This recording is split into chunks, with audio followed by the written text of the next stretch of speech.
Hello, good morning, good afternoon, good evening, wherever you are in the world. Welcome to a Celtic World Tactical Review.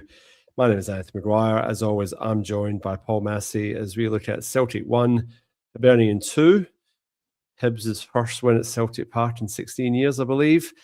A few moments of madness, a few dodgy moments of VAR, and, another toothless performance from Celtic.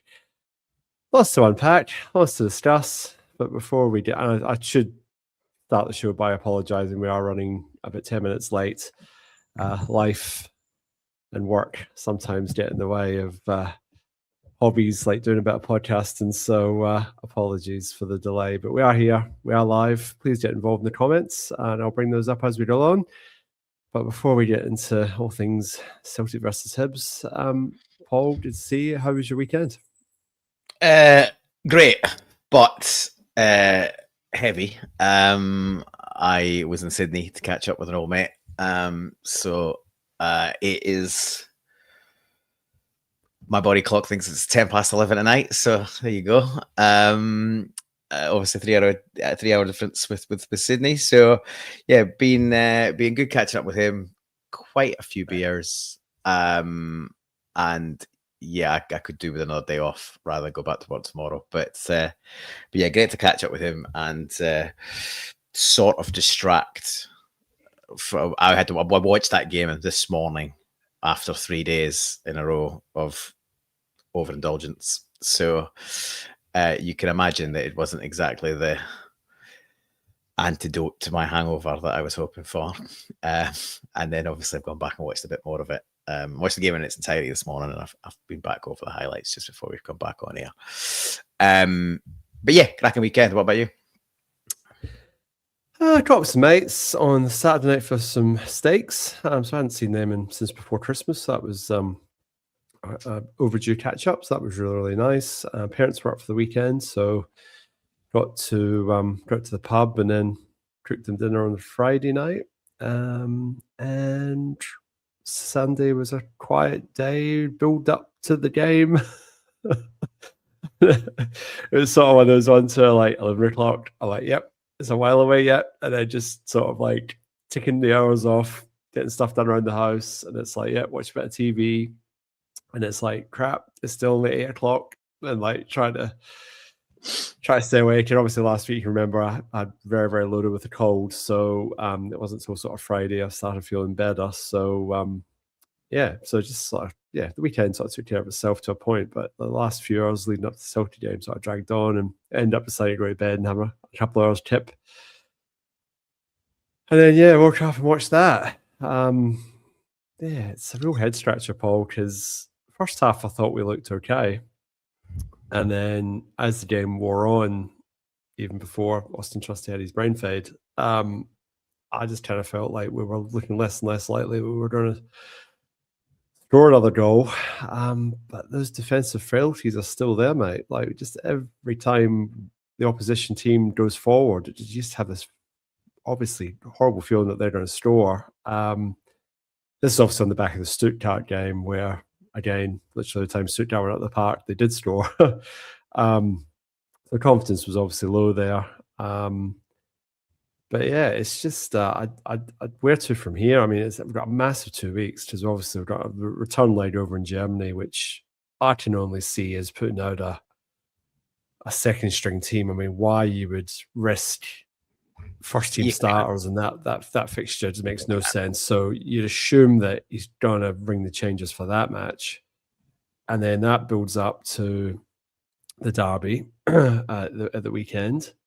Then you've got Aberdeen midweek, and then you've got to play the Huns again in the cup.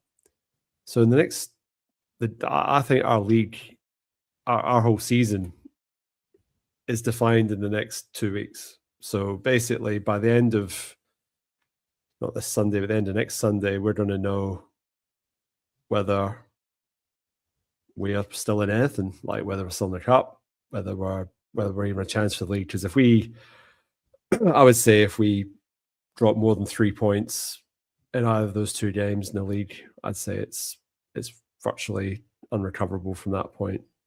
even if we win all our remaining games, which I just can't see. I just can't see this team running the team that we have running a run. The flip side to that is beat Rangers, beat Aberdeen, beat them in the cup. All of a sudden, the momentum, the mood music, everything does shift a bit. So it really, a lot hinges on the next 2 weeks. But if you were going on current evidence, Paul, there's just far too many players who are out of form, far too many players that are just collecting a wage and not putting a shift in, and it's just been left to few, not enough players basically, and we're in a very sort of precarious, delicate situation. Well, yeah, we absolutely are. And we've talked about this a bit over the last few weeks, is that we're absolutely threadbare in the squad, despite adding 5 players in the window, some of which can't get in the squad. Some of the few players that were added in the summer can't get in the squad. We've obviously got tons of injury problems. We've got ill discipline. And there are, I think you said on here a couple of weeks ago, there's only about 12 or 13 players you can genuinely trust across the squad that are fit. Well, I'd argue it might be less. And to your point about the first half looking okay and then looking less and less likely to score, I absolutely agree with you. And that's not really a surprise when the 2 people you're bringing on are Maeda and Hatate, who have been out of form for months. And you're taking off players who maybe weren't brilliant, but are certainly offering you more at the moment. And this is the challenge we've got. You either leave a few players on the bench, and so you've got something to dip into when you need it, and potentially are a bit weaker from the outset, or you try and play your stronger side and hope you can get the job done before they start to get tired. Because guys like Kieran Tierney, first season, he's been, first season in a long time, he's been asked to play as many games as he has. It's sort of miraculous that he hasn't had a serious injury in this season with the amount of football he's been asked to play, but fair play to him. And I guess the club to some degree for managing his fitness, but he often can only play 60 to 70 minutes. Thankfully, Sirachi's now back from injury.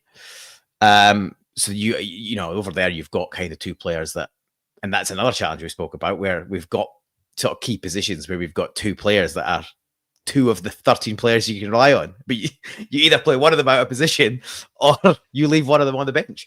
So yeah, it's on an absolute knife edge. Things are pretty toxic, and they have been all season. If we don't win next week, I think the season's shot. And yeah, we might still be in the cup, but if the league goes, people won't care about the cup. And I think most Celtic fans have probably already given up on the Europa if they were even invested in it in the first place, which many weren't.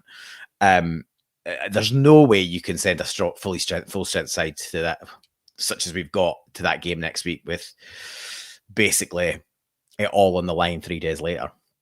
So I'd be playing kids over there. I wouldn't even send half of them on the plane. They'd be staying in Glasgow, having a day off, a couple of days rest, or working on tactics or a day's training.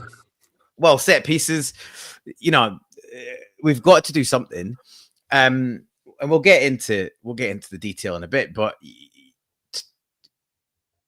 we had an inordinate amount of chances and couldn't hit the target. And we just got too many players fluffing their lines because they're not good enough. Like, we're relying on players who aren't good enough. They're just simply not good enough, and they should be backup players at best. And then you've got a bunch of players who are on loan or short-term contracts. So, are they as invested in it as you would be if you'd been with the club for a while, or that you're staying for the longer term? So, and this is all, and we beat this drum all season, and for anyone that listen, and thankfully people do, and appreciate the comments, we'll get into them in a bit. But this mess is all of our own doing, which makes it even harder to stomach. And as I've sort of said a couple of times, this is a decade in the making. This is a decade in the making. Thankfully, managers like Brendan Rodgers and Ange Postecoglou have massively papered over the cracks in how much of a failure our club has run from the top down. We've lucked out with really good managers who have papered over the cracks of no football department, no recruitment strategy, and no long-term planning, and just not being a modern club. And it's the chickens have firmly come home to roost. It's taken a while, but if you continuously fail to move with the times and to put the right structures in place, it'll catch up with you eventually. And it's doing so now. All right, before we get into the game, we're going to bring some comments up. And then we'll get into the game proper. So John CL saying here that he's going to put some money on Motherwell at 33-1. Probably better put the money on Motherwell than Celtic at the moment. And then, but then Rangers haven't managed to beat Livingston all season. So, I mean, it is bizarre in a way. And I mean, it was an opportunity for us to, we could have ended up the day, ahead of Rangers with a game in hand, but we couldn't manage it. So that's the other disappointing thing is other teams around you are going to give you opportunities. You've got to take them when they've been given, and we're not. Slightly off topic, but have you seen Brendan Rodgers doing the interview with the whole cheat gear on? I don't know if you've seen that today, Paul, but it's Brendan. And then basically saying here that our season imploded from January 2025.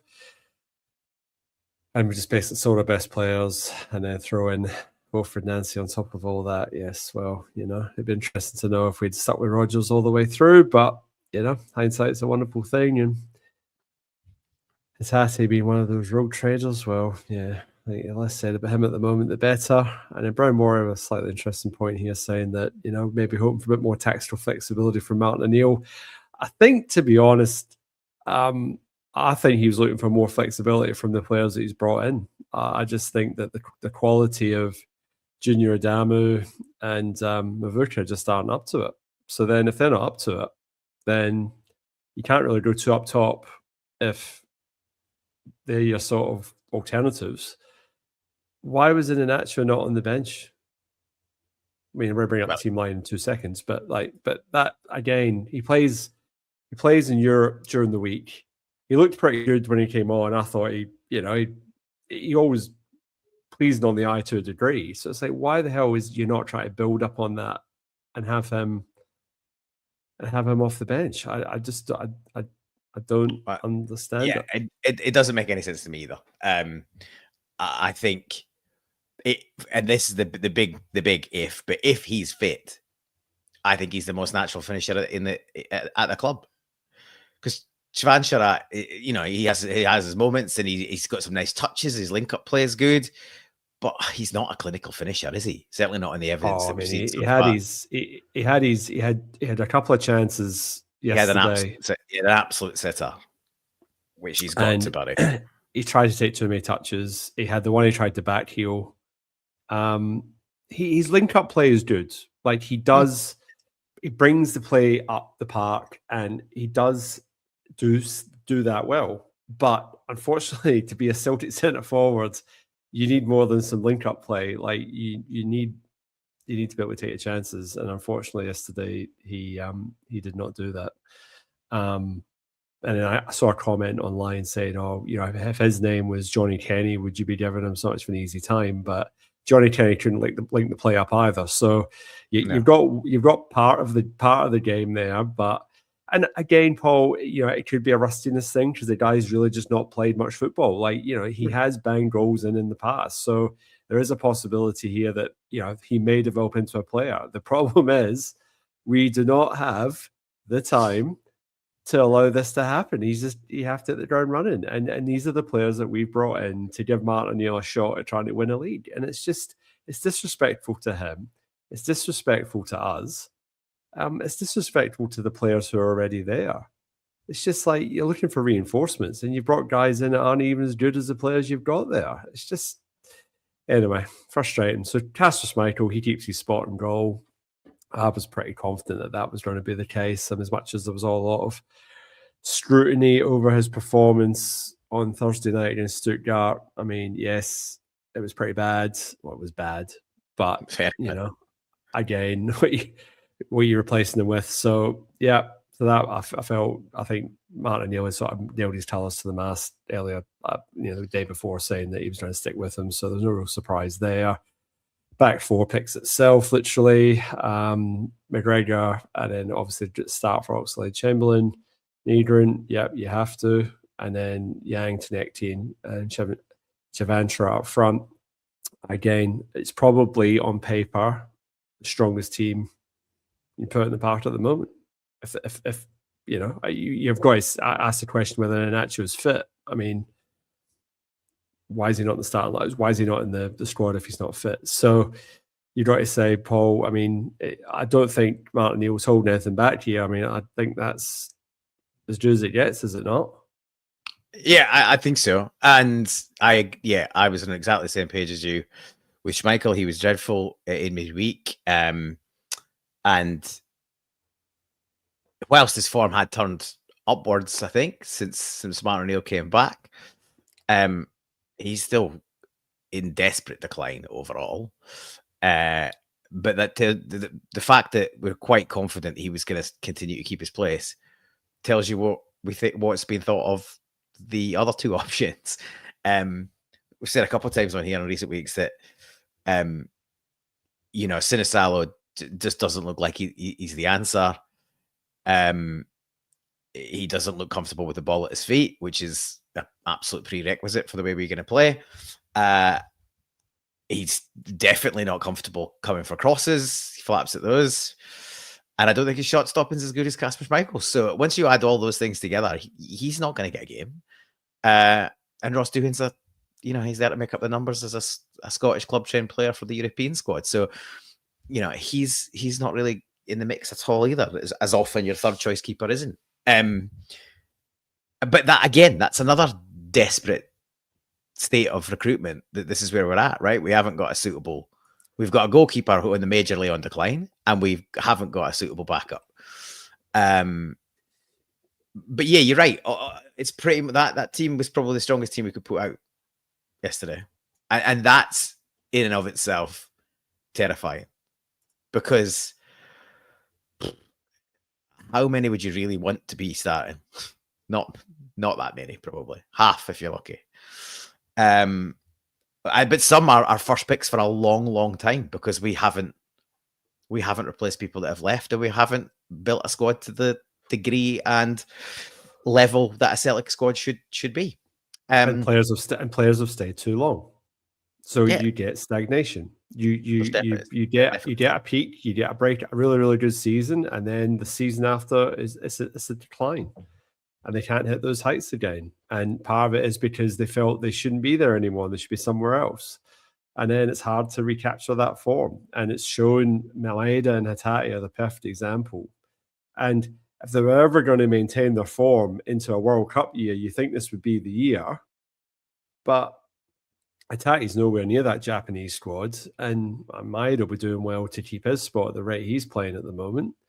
The Bologna game aside, I can't remember the last time he's put in a real shift where you feel that he's really worked his socks off. But that's him dropped to the bench now, and then he was deployed as a centre forward when we know he's not a centre forward. And again, like you said it, Paul, and I agree. Like we got worse when we made the subs. Like we were more disjointed. It was more just like ticky-tacky, sort of like trying to play again, back to Hatate, trying to play those 1% passes that just were never going to come off. And Maeda's not to touch, not to be able to pull it off, even if he got the ball through to him anyway. And it just all broke down. Like I said, Chavantra didn't take his chances, but he gave the team some sort of structure to at least get the ball into advanced positions. And even when we went down to 10 men, he'd have been handy to have on the park for Kasper Schmeichel to hit as a target man and then play off of. He's a focal point. And he's good at that. Like the best things we've seen from him, apart from his one-headed goal, has been his link-up play and bringing other players into play, particularly for him coming centrally and then flicking it around the corner to players running off him into the channels. But I don't think we've really utilized him as well as we could either. So, a bit like in a lot of games recently where we've had most success or look like we're going to get most success, and the only best success we got yesterday, really, in terms of an actual payoff, was from this exact situation, is we've looked at our most dangerous when we get the ball wide and get good crosses into the box. And we haven't done that often enough. We do it a few times, we cause mayhem or score goals, and then we just sort of stop doing it. We stopped. And it was like 10-minute blocks. It was like 10 minutes on, 10 minutes off, 10 minutes on, 10 minutes off. And that's how the first 60, 65 minutes of that game went. I went, this is great. Like, Tinekti got some joy down the left-hand side. 1 minute he was cutting inside. Next minute he was down the line trying to get a cross in. Sometimes it went out for a corner. Sometimes it didn't come off. But needless to say, like, he was having a good time against their right back. So we do it for 5-7 minutes, and then we stop feeding him the ball, and then it just stopped, and then we just pass it around a wee bit, and then go back the way, and I'm like, the blueprint's there. And Yang as well, when he wasn't cutting inside and was actually trying to get to the byline, and Araujo was offering the overlap. Again, it looked good. It was causing problems. And then we stopped doing it. And I just don't understand it. It's like, what are these guys doing? Like, I understand you cannot go attack for 90 minutes. Like, games have ebbs and flows. That's fair. But this Celtic team this season has been absolutely so guilty of just going from like something that works to just putting the car into neutral and just sort of coasting in parts of games. And it's just like, we are not in a position where we can just coast. We've got to be trying to push the envelope, because we need 6 or 7 good chances to score a couple of goals. Like, we're not prolific enough where we're going to make 3 chances and score 3 goals. It's just not going to happen. Like, we are not in that situation. But for whatever reason, it's like players are almost holding themselves back. And it's like, you got to go out there and just give it your all. But I really noticed it. It was weird. It was like 10 minutes on, 10 minutes off. And it's like, I'm pretty sure Martin Neal's not telling them to try and coast through a game, particularly when it's like nothing each, or when we went 1-0 down. It's just it's troubling. But I'll bring up before I'll let you have a wee say, and then we're going to bring up the first their goal, and then we can talk about that. Well, yeah, I was just gonna. We don't heavily lean into stats a lot on the show, but I think, and certainly there's other shows that that's their key focus. But the stats are absolutely really striking for this game. So 21 shots, 3 on target. Hibs 8 shots, 4 on target. Touches inside the box, 61 touches inside the box for Celtic in an attacking sense. Hibs 13. 13 touches inside our box. And they win the match 2-1. I think I haven't got the and we're not, I'm not always that keen on XG, because the only stat that really matters is the goals that actually happened. But I think the XG was 1.86 for us and under 1 for them. It was 0.8. It's 0.8. 0.8. Yeah. So, but what you see there is they were super clinical, and we just aren't. We're just nowhere near. And we'll go through the key incidents, but ultimately Hibs take 2 great chances, and they could have had others. And we just, we made some really good chances and had some glaring misses. But according to that, we made no big chances. According to that little stat sheet there that we just looked at. I disagree with that, to be honest. If you head one inside the 6-yard box, I'm pretty sure you got to say that's a big chance. Well, what defines a big chance, I suppose, is the question. This statistics get all a bit muddled. But this was the delivery from Nicky Cadden. So Boyle actually makes a run into the 18-yard box, and then rather than try and just play for a corner, he actually lays it off for Cadden. So he knows Cadden can whip in a really dangerous ball with the left foot here. So you can see here we've got Stales picking up. I think is that McGrath. I think it is that McGrath there. But obviously out of picture here, we've got the actual guy that actually scores a goal. So I'm going to move it forward one. Or is that the same player? No, it's a different player. Yeah, no, he's... So it's Felix Paslick. Yeah. So, I mean, for me here, a couple of things. Was Araujo out of position because he's managed to get back here, but, in this first still, he's here. Trusty's trying to put a block in out here. Obviously, do you think they've both been stuck to Martin Boyle, and that's allowed Cadden to I think, as from memory, Trusty's out there because he's been shepherding Boyle. That's where he's gone with Martin Boyle to close off his run and to close off his opportunity to move towards the box. But when Boyle lays it off and spins behind him, Trusty's then sort of caught. He's not close enough to block the cross, and he's not really doing much else. So that's kind of where he's there. And I think Arau has probably been up the park when we were on the attack. So Trusty's been drifted out to the right. He's probably done the right thing. He's gone and tucked himself in and covered his position. So he's just sort of swapped. But that does mean that there's no pressure on the cross. And Nicky Cadden's got great delivery, and he produces a brilliant cross up there with kind of KT's that gets us our goal. But the problem you've got here is you've got a winger try to do a defender's job, and Tenecti gets caught ball watching, and he's asleep. He's not aware that Paslak's coming round behind or cutting in front of him, and Tenecti's just not aware of his man and is waiting on the ball rather than try to do something about it. And with that quality of delivery, it's just get your noggin on it, and then there's a pretty good chance it'll end up in the net.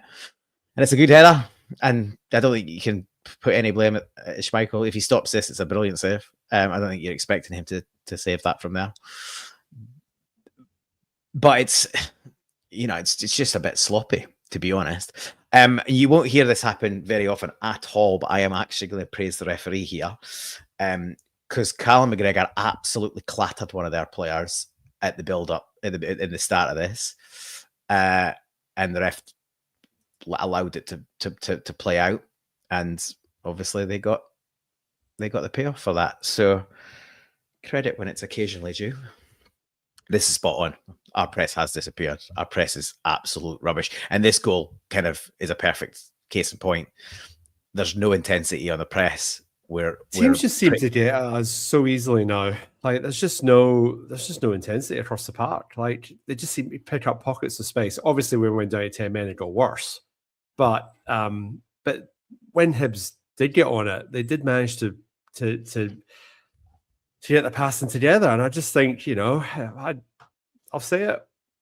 No Annie Engels in the team. Like he's one guy who gives you a bit of running in that midfield, and he's an absolute. We're both big fans, and we've been criticised regularly for it. But he's an absolute athlete. You're spot on. He gets through a mountain of work that doesn't really get noticed because it's off the ball. But he's key to the midfield press. Nygren's not a workhorse. Like he's had a great season. If not for his goals, would be a whole lot worse state. But he doesn't really lead the press aggressively. Conversely, Hatate is actually usually good on the press, but he's not in the team. So, and Oxlade-Chamberlain isn't fully fit and not really still bedding into the team and the squad. So yeah, it's not only is it dropped off, it's also quite disjointed. We don't seem to have the kind of connection on a joined up press that we used to. However they're discussing in the tactics, they're not they're not employing that when they get out on the pitch. So we had a few half chances. There was a long lob ball in for Yang, and he sort of gets their keeper makes an absolute meal of it, and another day that goes in. But he should score. He's got to score that. Like, he does the hard bit again. Like, he's brave. He takes a whack from the keeper. He gets his head on it. Once you've done all that, how can you can't head it over the bar by nodding it into the ground? And like, that's the only bit you've got to do is just head it just vaguely straight, and he heads it straight down into the ground and it loops over the bar. That is like, he's brave. He gets on there, but I think he's pretty much got his eyes closed, which is why it's more hitting him. But if that is a gilt-edged chance. The keeper has made an absolute meal of that. He's got to score that. He should have scored that. He should have a really good chance second half. He probably should have tucked that away. Javanshara has an absolute sitter that he's got to score. I don't have this should be two or three goals of cushion. Javanshara had the back heel attempts that he should have just tried to strike it normally, and then the one where he was all over himself, try to take 3 touches, and it's like, mate, he was right at that first time. Just that either goes in or it doesn't, but you don't really have much time in the box. He's right. He's right in front of goal, and then even taking the extra touches, he's still got a chance to shoot, and then he just sort of sclaffs it off the back end of his foot and pulls it across goal weakly. It's just really, really poor. Like, and as you say, players rusty, not playing a lot of football, probably lacking in a bit of confidence. But that's not what we need and where we need to be at this point in the season. This was a good goal. This was equalised right before half time. So, I mean, well worked. Cal McGregor to KT here. KT whips in a really, really good ball here. I mean, he's got the space, and that's the thing. When you give good players space, they generally hurt you. So this is a wee bit of almost like a mirror image of their goal, really. And Nygren just does what Nygren does, and just manages to get in between the 2 defenders and gets a really good touch on it past the keeper, and it's 1 each. And you're thinking, all right, that's a bit more like it. And take that in a half time, wee bit of momentum. You think, like, I was so fairly confident at half time that we get the result. Yeah, well, you are, like, we've huffed and puffed and we've let a daft goal in, and then you score at the absolute perfect time. You get in, you get back in the dressing room all square, have a wee rest, and away you go. Crack on second half. Should put the game to bed, score a couple, and actually win one with a little bit of breathing space. But again, we contrive to make life difficult for ourselves, fail to take chances, create fewer chances, and then have players with ludicrous ill discipline. So this was I actually really liked this move as well, and it was a shame. Nygren, I thought, did pretty well with the shot. Keeper pulls a decent save here, but Oxlade-Chamberlain does the reverse pass. It's a great pass. It's a really feeds Nygren, and I need to obviously put it a little bit further into the corner, but it's still a decent strike, forces a save. I mean, it was a great goal had it gone in, and that was the start of the second half. You're sort of thinking, all right, keep the pressure up, keep building the momentum here. But unfortunately, this was probably one of the few real chances of the second half. And then Araujo to Yang, Yang to Nygren, back to Yang.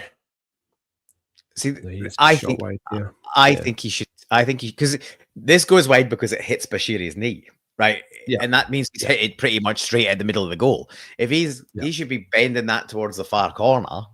And if he does that, well, maybe Maeda blocks it, but it wouldn't be the first time. But yeah, he should probably tuck that away. It's a really good bit of interplay. Like him, Araujo, and Nygren, really good link-up play, movement. What you want to see from a Celtic team attacking, good players quickly moving between each other. But yeah, no end product, as has been the case for far too many games this season. And our big American friend decides to sell the jerseys. Somebody said that he was watching too much of the Karate Kid the night before. We judo chop. I mean, this image pretty much sums it up. I mean, it's borderline a punch. It's just daft. What are you doing? Like, I mean, what gets me with this, Paul, right? And this was like Scott Allen said this on Sports Scene. He said, "What's he getting upset about? This is like every time you go up for a corner, that's what you get. Like, it must happen to him. I mean, Celtic probably get on a normal league game, they probably get what 10 corners in the match. It was 11 yesterday, but yeah. Well, 11 yesterday, but on average, right? So every time he goes up for one, what's the first thing the defender's going to do? They're going to grab him. Going to make him uncomfortable. Like, that's just same thing he's doing in our box, right? Like him and Scales are always at it. They're always wrapping players up. So exactly, it's absolutely to be expected. This is just rank stupidity. If a player is grabbing you, instead of reacting like this, what you want to be doing is turning around over your shoulder to the referee going, look at this. Look at this. Ham it up, make it as big a deal as you can make of it, because you can guarantee then the referee's looking at that in more detail. And if you are getting grappled, then allow that to happen, because, well, in theory, you should get a penalty, which I'm sure we're going to get to in a little bit. But this is borderline. This is a punch, effectively. He's basically punched his arm out of the way. And he Martin O'Neill said he thought it was soft. And I've heard other people say that they think it's silly, soft. He deserves to go just for the stupidity. But I agree with the decision that it was violent conduct, because it was a pretty aggressive hit. Well, see the thing as well is there's two separate bits to it, Paul. There's the bit where he wrestles free, and at that point that's fine, because he's just breaking the contact with McGrath. That's fine. It's then when he then goes a second time and then punches down or chops down like he's done, and that's premeditated. Like you've broken free. It's not like you've accidentally hit the guy trying to break free. You broke free, and then you swung again. And then that for me is a damning image. And that's obviously the little 2-second loop that they show on VAR. So it was always going to be a red card as soon as you got dragged to the monitor. Yeah, but it sort of passed me by in real time at the time, because I was dead tired, and just how many times does the referee blow up with two players at the corners? I mean, it happens literally every time there's a corner.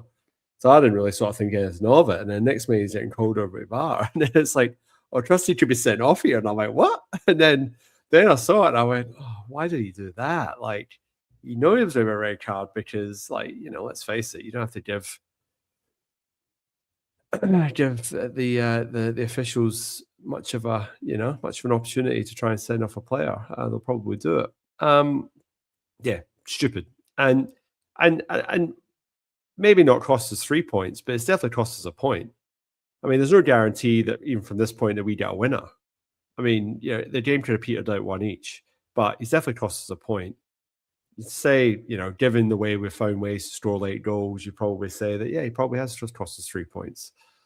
And like I said, with Rangers dropping points up at Livy, it was a prime opportunity to keep on Hearts' coattails and take the pressure off the trip to Ibrox in a little, not take it totally off, but gives you a little bit more wiggle room. But now, like, it's pretty much going to Ibrox to get 3 points, which, when was the last time we did that? Been a while. It's been a while since we've been putting a performance against them. I think, you can make a case for the cup semi-final, the League Cup semi-final. Like, we put in a reasonable performance there. That was at Hampden, neutral ground. They're going to be neutral next weekend. Anyway, so this happens. So then Paul, all right, kind of reeling, but then you're thinking somehow we still get the corner, because although this happens, it doesn't result in a free kick. It results in the play continuing as it was. So it's our corner still. And this is a still image where you'd sort of say, well, I'd say he's got a pretty good grasp of Liam Stale's shirt here. My only criticism of Liam Styles here, Paul, is I just kind of feel he goes down too quickly, too early. If he takes a couple more strides and that shirt is still getting tugged like it is at the moment, I don't think VAR has got any recourse but to tell the referee to go and look at that. I just think the fact that as soon as he feels his shirt being tugged, he immediately goes down because flattened himself. I tend to find that these only get given when you're in the danger zone of getting your head on the ball. So if he had just stayed on his feet for another couple more steps, I think penalty. I still think it is a penalty anyway, but I just think the eyes of like being a stone wall are like absolute stick on for a penalty. I just think if he stays on his feet a couple of steps longer, it's an absolute shoe in. But because he goes down straight away, it just comes across as like he's playing for it or he's looking for it. That's my take. I'm not looking for friends. I'm not saying you have to agree with me or whatever. But I broadly agree with the analysis. But all of that said, it's still a penalty. Even going down early, it's still a penalty because it's from that view. And there was a better view, I think, almost partly side on. You could see how much the shirt Ariel's got. And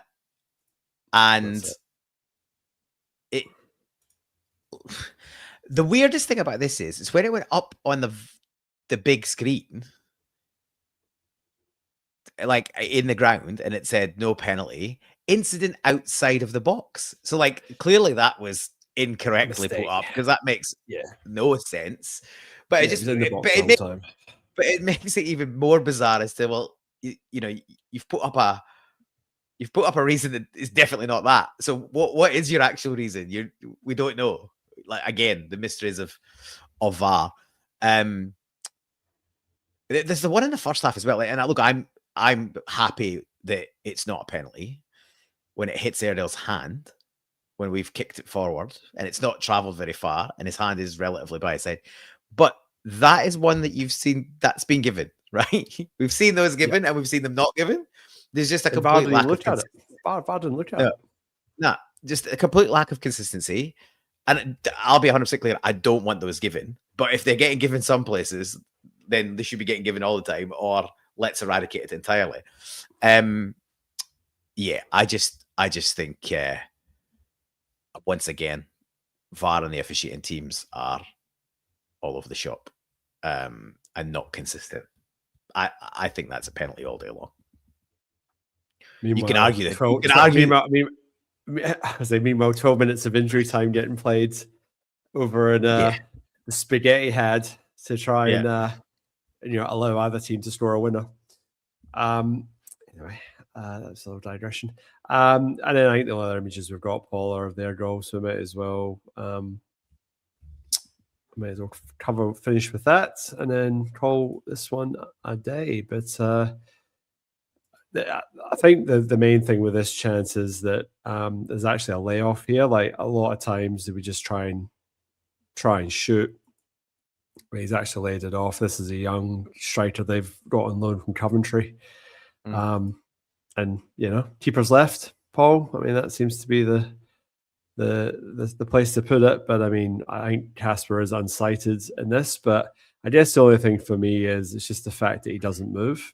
Like I'm not necessarily expecting him to save that, but for me, surely you still have to be anticipating that there's going to be a shot, so therefore at least try and make some sort of an effort. But like it's just the fact that he just stands there like a statue. For me, I mean, he dives and it still goes in. Well, fair enough, but I just think that's me. I'm not going to give him too much grief for this. I think this makes it look like it's closer to him than it actually is. It's right in the corner. And I've got much more grievance on this goal with how easily they moved the ball through the pitch. They moved it from the right back. They started from their right back. Yeah. Their right back, and they moved it through the pitch. Again, barely any pressure on the ball. Time to look up and pick passes. Players running off. And McGregor doesn't get out quick enough. A bit like some of the goals we lost last week. Players failing to get out and squeeze people crossing the ball and the like. Yeah, he just doesn't get out quick enough, and it's a good strike. It's a good strike, and you know, the way we huffed and puffed, that was always a possibility, especially when we go down to 10 men. But yeah, I guess while we're still talking about that, not only did Trusty sell the jerseys for yesterday, he's also now out of the derby. Yeah, and I imagine Benjamin Arthur will be making his derby debut.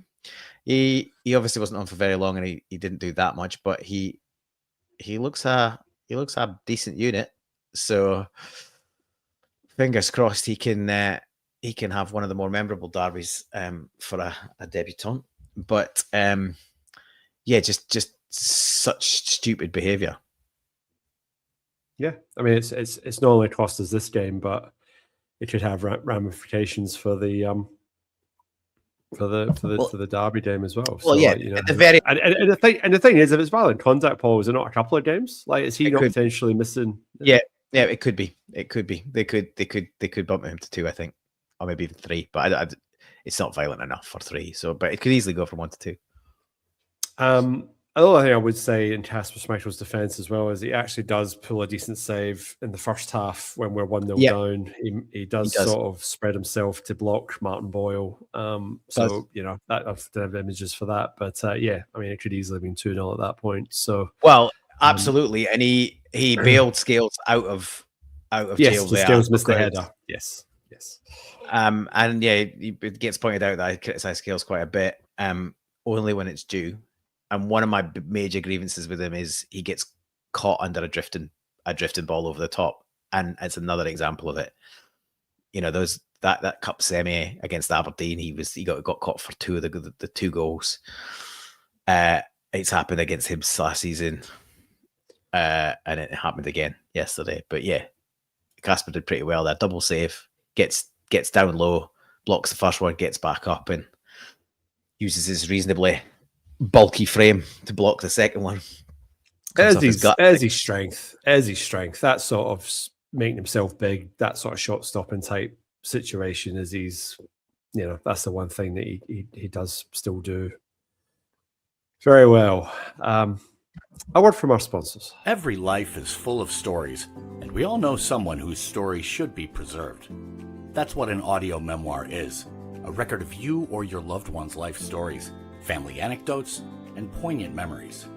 We will talk online and then edit the recordings into episodes, accompanied by family photos and contemporaneous images of the past, creating an enduring audio-visual experience. We all know someone who deserves an audio memoir. Mention a Celtic World for a discount on that one.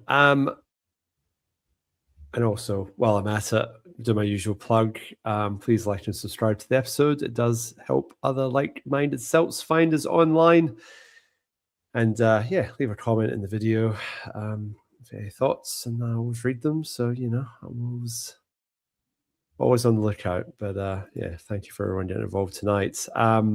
Before we wrap up, Paul, man of the match. I've given this 0 thought. I don't even know who the official man of the match was. Obviously, Celtic TV weren't obviously singing from the rafters because, you know, obviously they're beat. I'm going to give you first digs because I really haven't really given this any thought at all. Well, I did, because obviously we have to pick one. Coming on. As is customary on the show.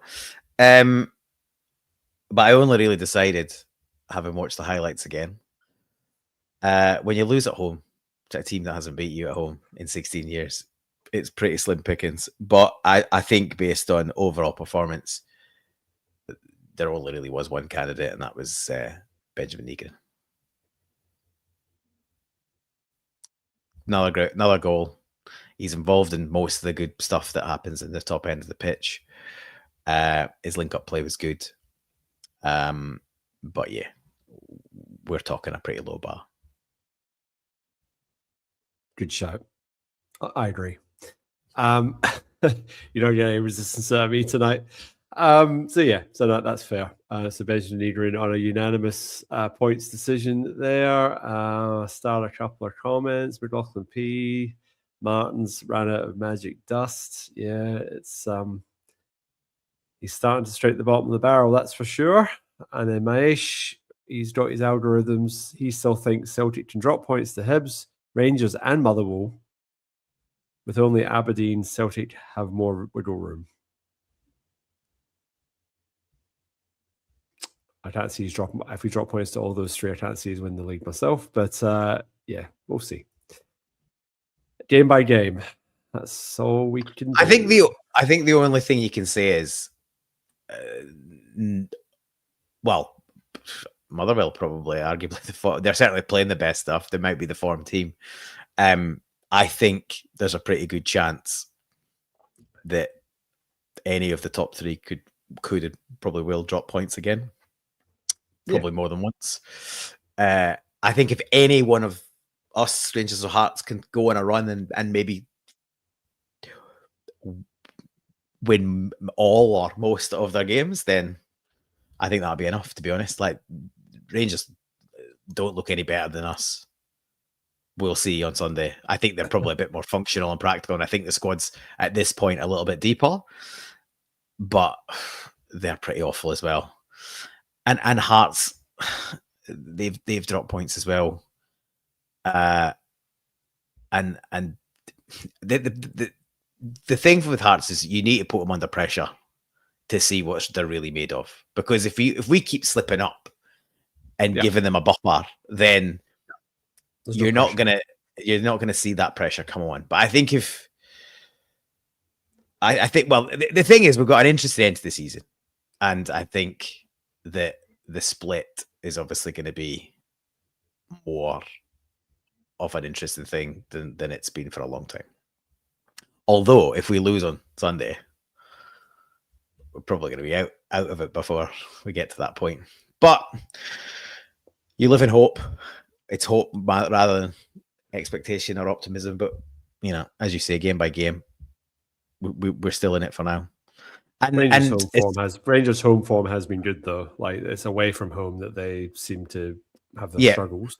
But I think they'll probably have 3 away and 2 at home post-split. Yeah. So... But we need to be in touch and distance to get to the split. You know what I mean? The problem. You need. I know what you're saying, and I agree. But it's like if we had 12 points off it doesn't matter.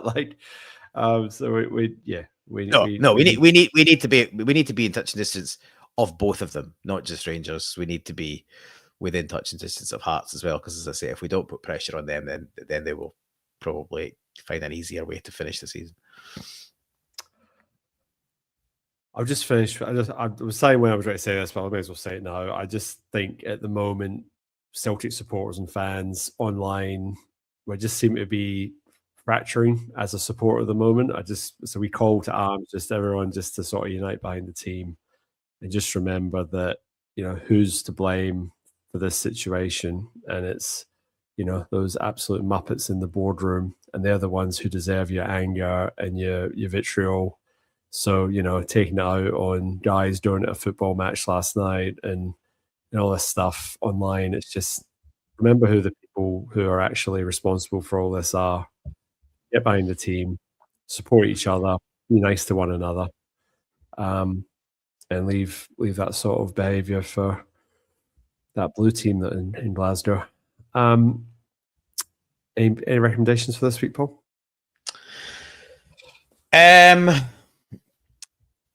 Yes.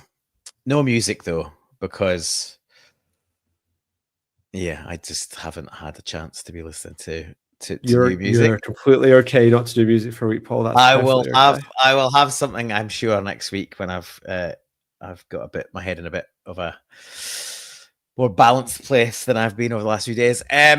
Couple of good TV shows. Steel, did I mention this last week? Maybe off air. You mentioned to me off air. Off air, yeah. So Steel, finished that. It's Sophie Turner of Game of Thrones fame. Bit silly, but it's entertaining enough. That's on Prime. At least it is here. Not sure if probably on something similar up in the UK.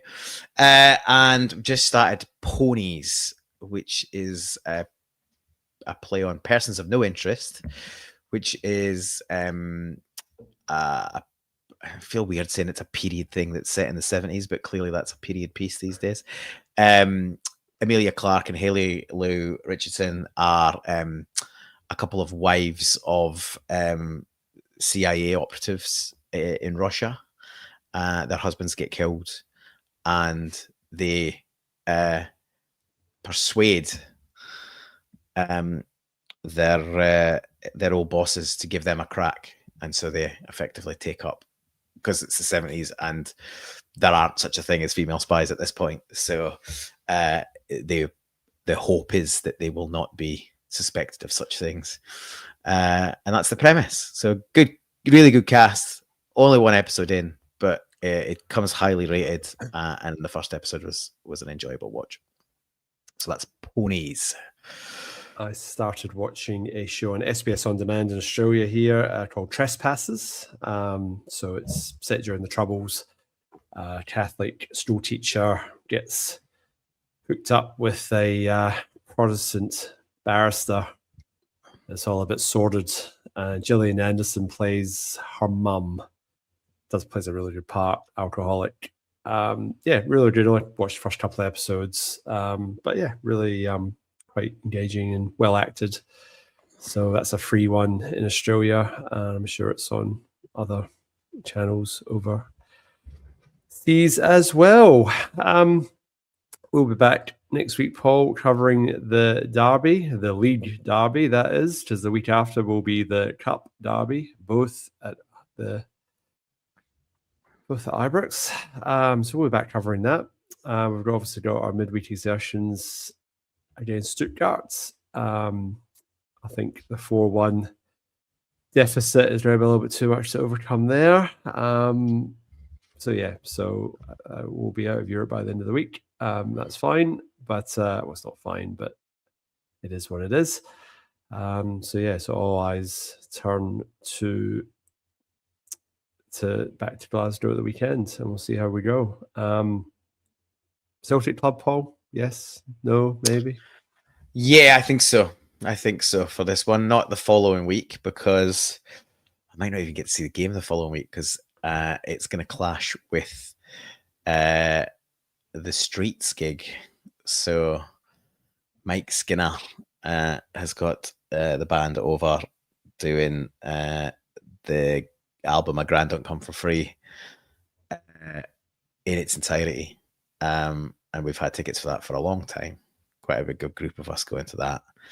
And when the draw happened, I was like, this game can be on Saturday or Sunday. I've got tickets for a gig on Sunday. It's almost. And then I thought, well, maybe it'll be an earlier kickoff or a later kickoff, and I might manage to squeeze in both. But I reckon it's going to kick off right as they come on stage. So I will probably, I don't know what I'll do. I'll potentially just shut down and then come home and try and watch it in delay, or I might have it on the phone watching it whilst I'm watching the gig. I don't know. I haven't decided. But yeah, that's the week after next. But yeah, this week I will be at the club. Let's get through the league game first, and we can reassess next week. But we'll be back at our usual time next week, live and dangerous. So please join us then. But thank you for everyone getting involved in the comments section. Not the result we wanted, but there's still plenty of life left in this season yet. It's definitely not over, that is for sure. But we will see. Big couple of weeks, big couple of games coming up, and we'll be back doing that all again next week. So all that's left to say is hail, hail.